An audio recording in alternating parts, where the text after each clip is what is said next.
Hey everybody, welcome back to the Print 3D channel. Today is June 27th, and that means day 178 of the 3DP 365 project. And on today's episode, we printed out this very practical Mario Brothers planter, so stick around.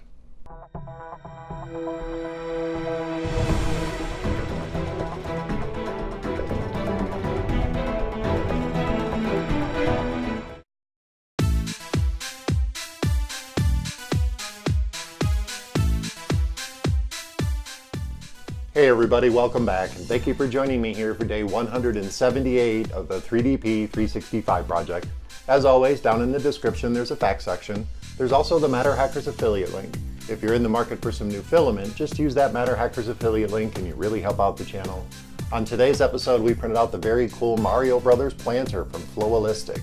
And there's a couple more of these that we're going to print out. But today we printed out the Mario Brothers one. And our print turned out pretty good.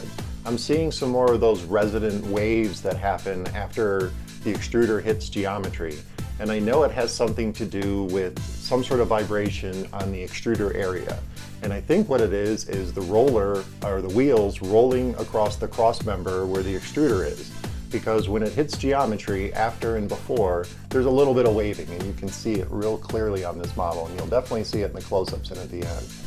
But when it hits an area where there is no geometry whatsoever, we get a very, very clean print. And up there at the top where there's no geometry, it's super clean and super smooth, and you really see none of those resonant waves in the plastic at all. And we use some of that MatterHackers Pro PLA Gray on this print on our gMax 1.5 XT Plus.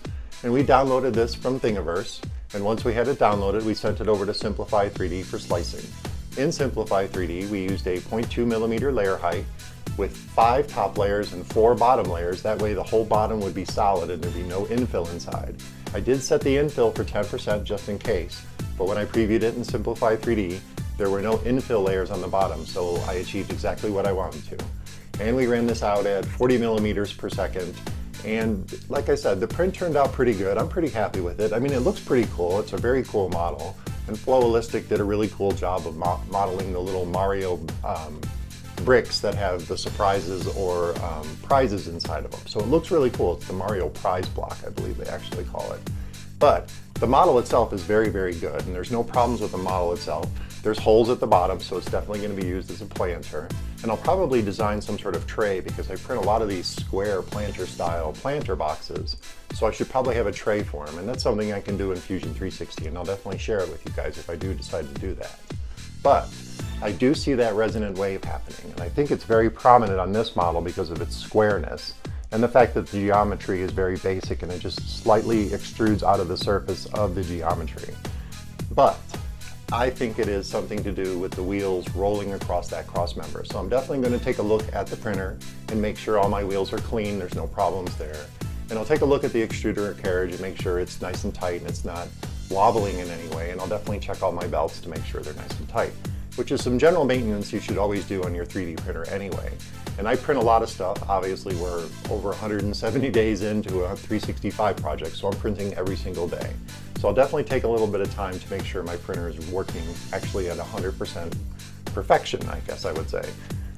Because I really want my models to turn out cleaner, and I think that has something to do with what I just talked about. So other than that, I think it's a very good print, and I'm definitely going to hand it off to the wife for finishing, and we'll definitely make it a real planter, so this is a very practical print.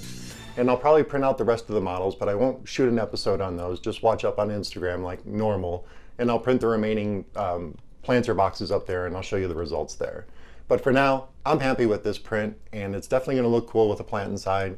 And it's a very practical print too, because it's an actual planter, because it does have holes in the bottom. So it's a very useful item, and I'll definitely have this on my desk. Well, that about wraps it up for day 178 of the 3DP 365 project.